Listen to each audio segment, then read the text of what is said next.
हम बात करते हैं unit number 13 side and angle of triangle.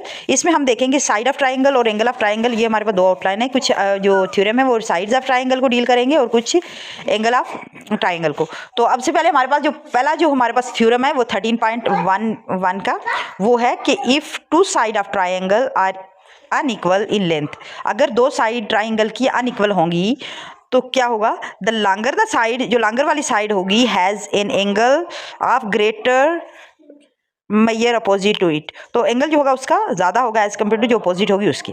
ठीक है, इसको हमने क्या करना है, देखना है। इसमें सबसे पहले हमें क्या गिवन दिया हुआ है, यहाँ पे इन्होंने कहा हुआ था कि टू साइड ऑफ ट्राइंगल, यानी कि ये हमारे पास ट्राइंगल है।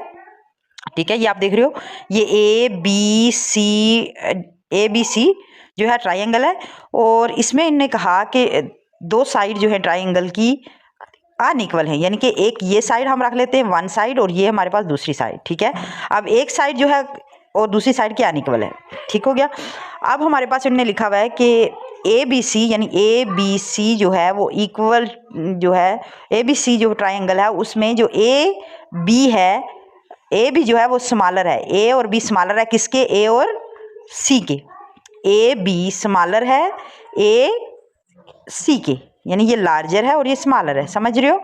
अब हम इसको प्रूव करना है, हमने क्या प्रूव करना है, ये दिया हुआ है, दिया हुआ क्या था, ए बी स्मॉलर है और ए सी जो है वो लार्जर है, तो ये तो हमें दिया हुआ है ना थ्योरम में। अब हमने प्रूव क्या करना है कि हमने प्रूव करना है कि एंगल जो ए बी सी का जो एंगल है वो कितना है, ए बी सी जो एंगल है वो ग्रेटर होगा एंगल ए सी बी से, यानी कि ए बी सी का एंगल जो है ए सी बी के एंगल से ग्रेटर है। इसको हमने क्या करना है, प्रूव करना है। तो देन हम क्या करेंगे, कंस्ट्रक्शन करेंगे। तो हमें क्या करना है, एक हमने क्या करेंगे, पॉइंट लेंगे जिसमें हमने ट्रायंगल जो आपस में जो है वो दोनों जिसमें इक्वल जो है उसका साइड जो है इक्वल हो जाती हैं। तो हम क्या करेंगे, एक जो पॉइंट लेंगे, जैसे कि इन्होंने लिया हुआ है ए सी के ऊपर हमने एक पॉइंट लेंगे, तो वो हमारे पास पॉइंट है डी, ये देखो ये वाला पॉइंट हमने लिया। ठीक हो गया। अब इसमें हमारे पास पॉइंट क्या होगा, ए बी इक्वल हो जाएगा ए डी के।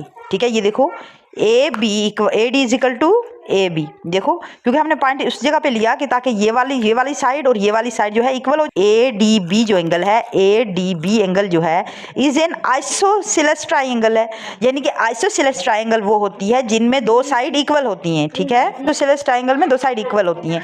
तो इसका मतलब जो है, जो एंगल इसमें हमारे पास जो एंगल है वहाँ यहाँ पे आप देख रहे हो एंगल 1 ये शो किया और एंगल 2 जो है ये शो किया। हमने क्या करना था, प्रूव करना था, तो हम इसके लिए प्रूव कर लिया। हमने क्या किया था, एक पॉइंट लिया था जो डी पॉइंट था, तो इसकी वजह से जब हमने डी पॉइंट लगाया, जैसे ये आप देख रहे हो, मैंने अभी ये छोटी सी इमेज ड्रा की, ये हमारे पास ट्राइंगल थी, इसमें ए बी सी है और इसमें हमने ड्रा की। ठीक है, अब ये पॉइंट जब हमने बनाया तो ये हमारे पास आइसोसेलेस ट्राइंगल बन गई। ये होती है इसका एक साइड और इसकी ये साइड जो है वो इक्वल होती है, इसको कहते हैं आइसोसेलेस ट्राइंगल। अब हमारे पास जो हम इसकी बात करेंगे, ए बी डी की बात करेंगे, तो अब हम प्रूव कर रहे हैं इन ए बी डी, हमारे पास ये जो ए बी डी है इसमें एंगल 1 जो है वो इक्वल होगा एंगल 2 के, यानी कि ये वाला एंगल और ये वाला एंगल, इसको हम 1 कंसीडर करते हैं, इसको 2 कंसीडर करते हैं। एंगल 1 जो है इक्वल होगा 2 के। तो ये हमारे पास क्या है, एंगल अपोजिट जो होंगे, देखो एंगल जो होते हैं जब हमने कंस्ट्रक्ट किया तो इसका मतलब है angle opposite to the congruent side जो है वो हमने क्या किया, कंस्ट्रक्ट किया। नंबर 1 ये हमारे पास जो है एक क्या बन गई, इक्वेशन बन गई, जिसको हम कहते हैं एंगल 1 जो है इक्वल टू एंगल 2 के। ये हमारे पास स्टेटमेंट नंबर 1 है। अब हमारे पास इसका मतलब है ये एंगल जो होता है अपोजिट एंगल जो होते हैं opposite side to the congruent side जो है वो इन्हें कंस्ट्रक्शन के बाद हमने किया ना, क्योंकि हमने जो पॉइंट डी लिया तो उस पर हमने उसके अकॉर्डिंग दिया, यानी कि आइसोसेलेस ट्राइंगल में जो है दो साइड इक्वल होती हैं और दो एंगल इक्वल होते हैं, इसीलिए। देन हमारे पास क्या है कि इन बी सी डी, अब हमारे पास है इन बी सी डी, अब बी ये है सी डी, इसमें हमारे पास जो एंगल होगा किसका, एंगल ए सी बी का, ए सी बी का ये वाला एंगल, यानी ए सी बी जो एंगल है वो लेजर होता है एंगल 2 के, यानी एंगल 2 बड़ा है ए सी बी से। एंगल 2 जो है वो ग्रेटर होगा एंगल किसके, ए सी बी के। ये ग्रेटर 2 जो एंगल है वो किससे बड़ा होगा, ए। रीजन कैसे दिया, ये जो हमारे पास जो एंगल था ए सी बी का जो एंगल था, उस जो ये एक्सटीरियर एंगल जो है वो क्या होगा, ग्रेटर होता है इंटीरियर एंगल के, जो नॉन एडजेसेंट इंटीरियर एंगल है उससे ग्रेटर होता है। ठीक है, तो यानी कि जो 2 वाला एंगल है वो ग्रेटर होगा। तो हमारे पास जो हमारे पास ये क्या बन गई, हमारे पास सेकंड जो है वो इक्वेशन बन गई। एंगल 1 है वो ग्रेटर होगा किसके, ए सी बी के। तो ए सी बी से एंगल जो 1 जो है वो ग्रेटर होगा।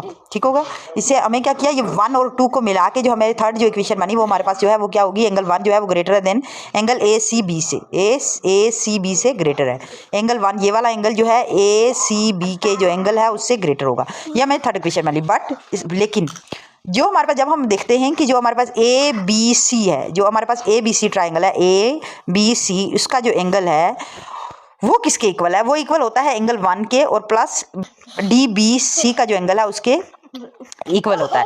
यानी कि जो हमारा एंगल है ए बी सी का जो एंगल है वो किसके इक्वल होगा, वो होगा एंगल 1 के, यानी एंगल 1 के इक्वल होगा और प्लस किसके इक्वल होगा, डी बी सी के एंगल, यानी इसके इक्वल होगा। यानी कि जो हमारी दूसरी जो एक्सटीरियर ट्राइंगल है उसके एंगल और जो हमारी जो इंटीरियर ट्राइंगल है उसका एंगल 1 जो है उसको जब हमने प्लस किया तो ये हमारे जो है वो उसके इक्वल बना। तो यानी कि जो हम इसका मतलब रीजन हम क्या देंगे कि जो postulate of addition of triangle, यानी कि हमारे पास जो हम ये देखो ना, ये वाला जो ट्राइंगल ये एंगल था और ये वाला एंगल जो है, ये 2 एंगल जो हैं ये जमा होंगे तो हमारे पास जो कौन सा ट्राइंगल जो इक्वल होगा, एंगल बनेगा ए बी सी का जो एंगल है वो इक्वल होता है 1 एंगल और डी बी सी के एंगल के। तो इससे साबित हुआ पास जो हमारे पास एंगल ए बी सी है वो ग्रेटर होगा एंगल 1 के, यानी कि जो हमारे पास ए बी सी एंगल है वो ग्रेटर होगा, सिर्फ अकेला ये जो ए वाला एंगल है 1 वाला एंगल है उससे ग्रेटर होगा।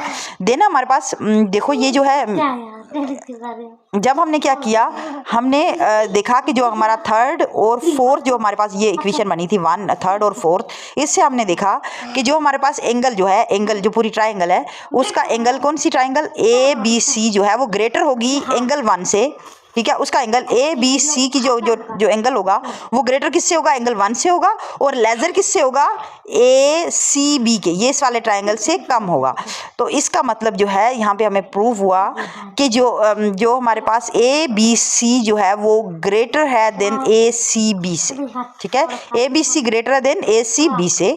तो ये हमारे पास क्या है, transitive property of inequality of real number है।